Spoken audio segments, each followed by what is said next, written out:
हमारे सम्माननीय उप सरपंच महोदय भैया जी और विशिष्ट अतिथि की आचंदी को सुशोभित कर रहे हैं वरिष्ठ नागरिक सम्माननीय श्री लक्ष्मी प्रसाद जी वर्मा जी, पूर्व माध्यमिक शाला के प्रधान पाठक सम्माननीय वर्मा जी, आई वर्मा जी, और जिनके पहुंचने से ही सारा संसार आलोकित हो जाता है, प्रकाश फैल जाता है।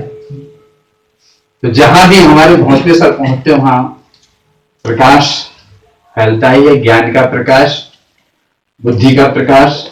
ऐसे सम्मानीय रवि भोसले जी, यथा नाम तथा गुणम, और प्रभारी प्रधान पाठक प्राथमिक शाला बसंत साहपुर जी, उनके समीप में बैठे हुए वरिष्ठ नागरिक हमारे भाई श्री राम प्रसाद जी राजपूत, और हमारे सभी सहयोगी, जिसमें किस किस का नाम लूं मैं।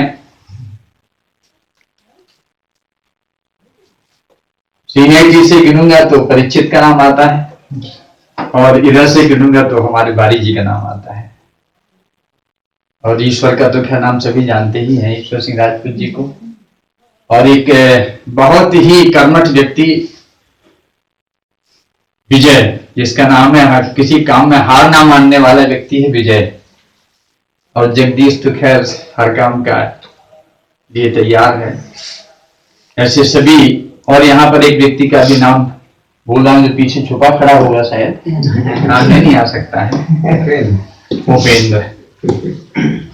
ये सभी हमारे सहयोगी रहे, और इनके सहयोग से, इन सभी के सहयोग से मैंने अपनी सेवा काल की इतनी यात्रा पूरी की। यद्यपि शासकीय सेवा से, शासकीय नियमानुसार आज निवृत्ति ले रहा हूं, निवृत्ति प्रवृत्ति प्रकृति की व्यवस्था है, लेकिन आप सभी की सेवा में मैं जब तक जो परमात्मा ने मुझे सांसें प्रदान की हैं और मानसिक स्थिति अच्छी रहेगी, तब तक आप सभी की सेवा के लिए मेरा जीवन सदा समर्पित है। ये आदेश मेरे पिताजी का है। मुझे उस समय का दिन याद आ रहा है, मैं शासकीय सेवा में नहीं था, निजी प्रैक्टिस करता था। रात के 12 बज रहे थे, सर्दी का मौसम था, बहुत जोर की ठंड पड़ती है उधर हमारे क्षेत्र में। मैं 10 बजे लौट के आके भोजन किया। 10 भोजन करने के बीच में एक मरीज आया, इसके बाद फिर 11 बजे आया, और 12 बजे फिर मरीज आ गया। और वो उसको घर ले जाना था। मेरी माँ को कष्ट हो गया। माँ को एक कष्ट लगा कि क्या आदमी है, ना दिन देखते ना रात देखते चले आ रहे हैं। कष्ट हो गया। मैं कपड़े पहन रहा अंदर कमरे में, माँ पिताजी का रात का संवाद है तो दूर तक सुनाई देता। पिताजी ने उनको उत्तर दिया, क्या अपने घर के लिए पढ़ाई? यदि ऐसा था तो पढ़ाया है तो सबके लिए काम, सबके काम नहीं आएगा तो सबसे, वैसे तो मेरे स्वभाव में ही था ये, क्योंकि ज्ञान का सही उपयोग यदि आपने नहीं किया तो आपका ज्ञान किसी काम का नहीं है। यदि आप किसी के काम नहीं आ रहे हो तो आपका, देखिए, बाकी जीवन की व्यवस्था तो परमात्मा के हाथ है। आप एक सहारा हो। बहुत सीधा सा छोटा सा उदाहरण है, जैसे चक्के, गाड़ी के चक्के से पट्टा निकलता है। गांव की बात कर रहा हूं। चक्के, गाड़ी के चक्के से पट्टा निकलता है तो उसमें तो इतनी सी पत्थर ठोक दी जाती है ना, कील बोलते हैं ना ऊपर में, है ना, उस कील के सहारे से वो फिर से पट्टा उस पर टिका रहता है और गाड़ी चल रही थी। वो फिर सोचे कि मैं गाड़ी चला रहा हूं, गाड़ी खीले चला रही। तो इसी प्रकार उस कील के समान मैं एक सहारा हूं, बाकी सब परमात्मा की कृपा है। और निरंतर आप सबकी सेवा में रहा, सेवा में रहूंगा।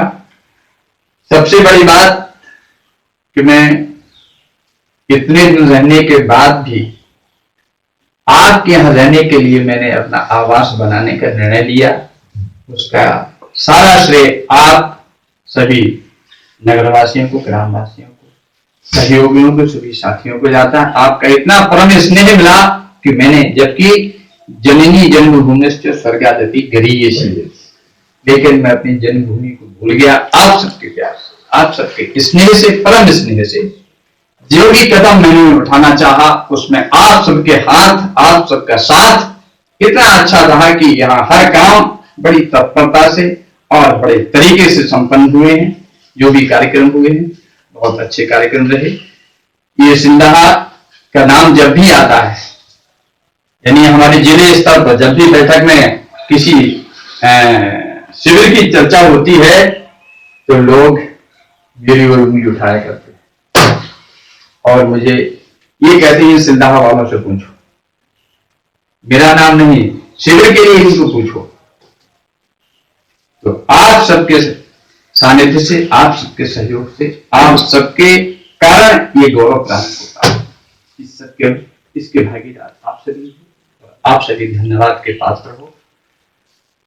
और मैं आपके स्नेह को कहां तक कहूं और क्या कहूं,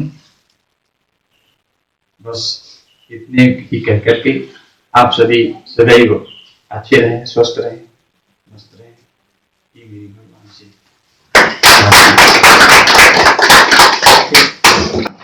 शुरुआत में यहाँ आया था मैं, तो कई बार 3 दिनों की मीटिंग एक साथ हुआ करती थी। तो उसमें डिप्टी डायरेक्टर साहब मीटिंग लेते थे, तो कई बार रात के 8 बजते थे, तो नहीं आता था। कई बार 6 बजे ही समाप्त हो, वहां से लौटता था। सिलना आने के लिए कोई साधन नहीं था। उस समय ऐसी परिस्थिति में मैं फड़ियां रुका करता था और फड़ियां उतर के जगदीश के यहाँ जाता था। जगदीश रात को आता, भोजन पकाता, 10 बजे 11 बजे रात तक थकता, मुझे भोजन कर देता था पका करके, और बिस्तर लगा के वहां मैं विश्राम करता था।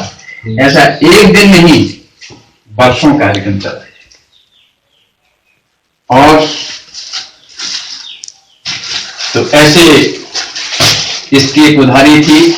एक बार कार्यक्रम हुआ था, हमारा ब्लॉक स्तरीय शिविर था जिसमें सम्माननीय हमारे पूर्व विधानसभा अध्यक्ष उसके मुख्य अतिथि थे। उस समय इसने काबिल तारीफ काम किया था जगदीश ने। तब चर्चा हुई थी कि इसको कुछ देना चाहिए, तो कुछ तो और तो नहीं दे पा रहा हूं, लेकिन जगदीश ये तो माओवादी है।